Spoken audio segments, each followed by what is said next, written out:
ঠকাইছিস না আমারে, তুইও ঠকবি। বিশ্বাস তাকেই করো যে তোমাকে কষ্ট দিয়ে নিজেকে অপরাধী মনে করে। গতকাল আলম হাসানের ঢাকার বাসা ছেড়ে দেওয়ার ভিডিও দেখে সবাই মর্মাহত হয়েছে।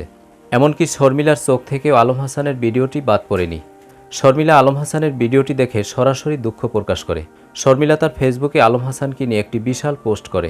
আমার সংসার থেকে আমার অপবাদ দিয়ে বাইর করছিস না, তোর সংসারে তোর বউ পরকিয়া করবো, কিন্তু তুই কইতেও পারবি না, সইতেও পারবি না। শেষ বয়সে সব দেখবি। আলম হাসানকে নিয়ে শর্মিলা পোস্টে লিখে, সবকিছুই আমার হাতের গড়া ছিল, সংসারটা আমার খুব শখের ছিল, কিন্তু করতে দিলেন না।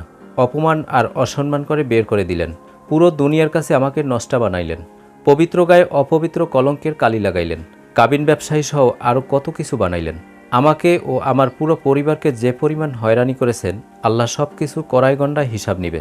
এই জন্য আজকে আমার একটা নতুন ব্যাংক কিনে দিচ্ছে আপনাদের দুলাভাই। তো আপনাদের দুলাভাইয়ের ব্যাংকের ভিতরে আজকে আমি টাকা রাখবেন, আমার টাকা আপনাদের দুলাভাইয়ের ব্যাংকে রাখবেন। দর্শক, কেমন লাগলো আজকের আপডেট পেয়ে অবশ্যই কমেন্ট করে জানিয়ে দিন।